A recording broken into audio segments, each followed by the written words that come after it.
Today we are discussing another area related to capital structure theories. We are discussing the second theory, that is NOI approach, net operating income approach. This theory was given by David Durand itself. NI approach is given by David Durand and NOI approach is also given by David Durand. We know NI approach was a relevance theory. It said that capital structure decision will influence the market value and cost of capital. But here NOI approach is an irrelevance theory. It says that capital structure decision will not affect the market value, cost of the firm, etc. So it is opposite to NI approach. It says that there is no optimum capital structure. NI approach said that there is optimum capital structure. But here it says that no optimum capital structure. It is because when debt increases, when there is increase in the debt capital of the company, risk will also increase. When a company use more and more debt capital in the capital structure, it will increase the risk perception. It will increase the risk perception of equity shareholders. So, as equity shareholders will expect higher return, KE will also increase. When the risk of equity shareholders increase, they may expect a higher return from the company. When they expect a higher return, automatically KE will increase. When KE increases, it also increases KO. So, debt at the same time, increase in debt do not increase the return. Company എത്ര debt ഉപയോഗിച്ച് കഴിഞ്ഞാലും കമ്പനിയുടെ operating profit മാറില്ലല്ലോ. Operating profit will be fixed. So KO, overall cost of capital, is fixed, cost of debt is fixed. So KI and KO will be constant. There will be change in KE. KE will change, but overall cost will not change. So we will calculate KE and V here. Are you clear with my explanation? I will repeat. It is opposite to NI approach. In NI approach, we said one assumption that risk do not change risk perception of investors. Debt do not change risk perception of investors. But here it is said that when the company increase more and more debt in its capital structure, it will increase the risk of equity shareholders. Equity shareholders, they may expect a higher return, whereby KE will increase. At the same time, this theory says that KO will not change because the overall return of the company will not be influenced by the operating profit of the company will not be influenced by the debt capital. So KI and KO are constant. We will calculate KE and V.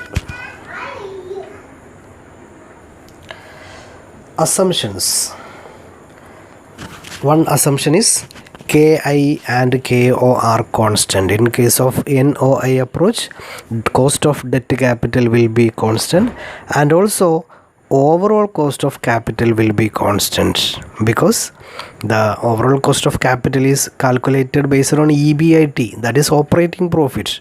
Operating profit is having nothing to do with interest. So operating profit is constant.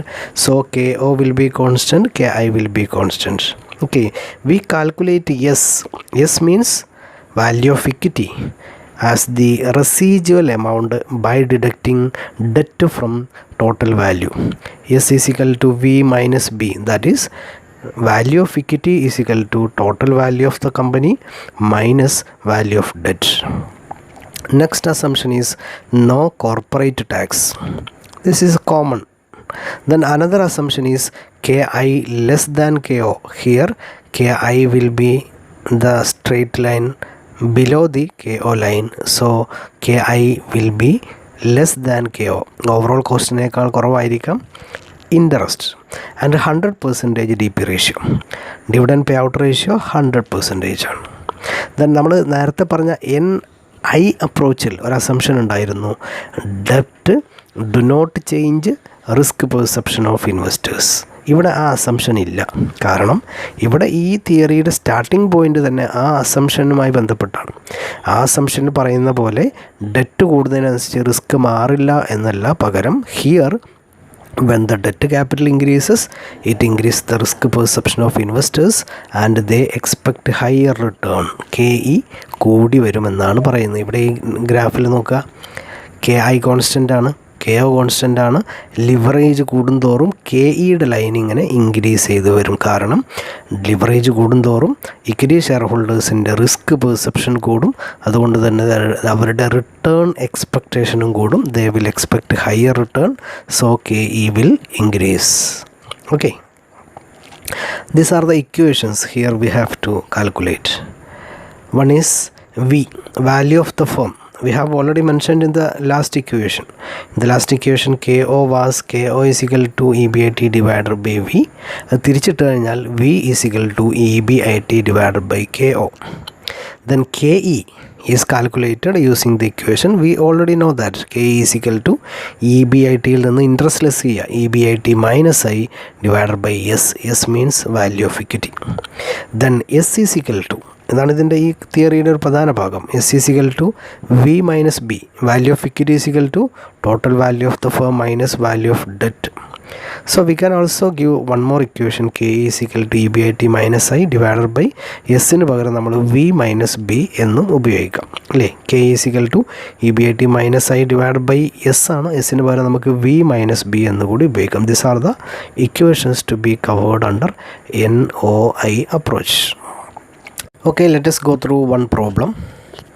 Expected EBIT 1,20,000. The company has 6% debentures of rupees 5 lakhs. KO 10%.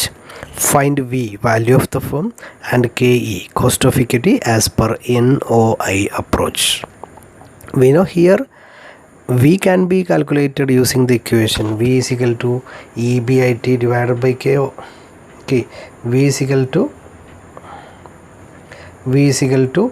EBIT divided by KO. Simply we can calculate. Here EBIT is given 1,20,000, KO is given 10%, no problems. Okay, then secondly we have to calculate KE.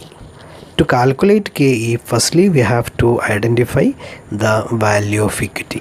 So we have learned that value of equity S is equal to V minus B. So firstly we will start with the EBIT 1,20,000, KO 10%. Then we will calculate V. V is equal to EBIT divided by KO.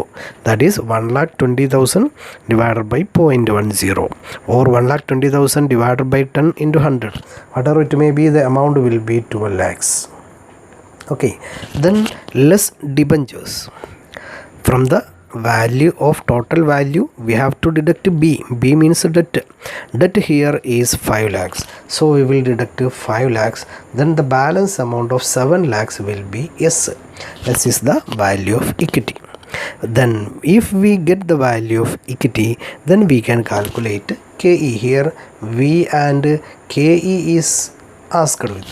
Okay, so KE is equal to, firstly KE is equal to EBIT minus I divided by S.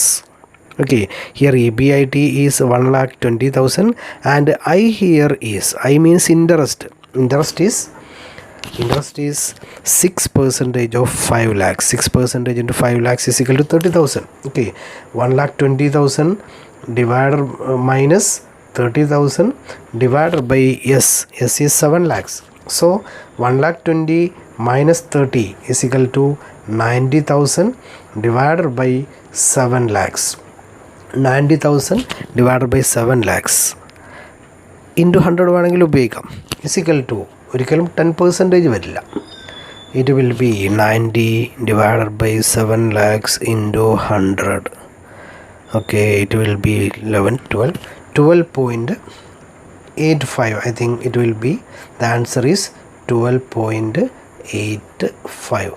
Okay, so the answer here is 12.85. Okay, Then next, another question. Expected EBIT 1,60,000. The company has 8% debentures of rupees 6 lakhs. KO is given 10%.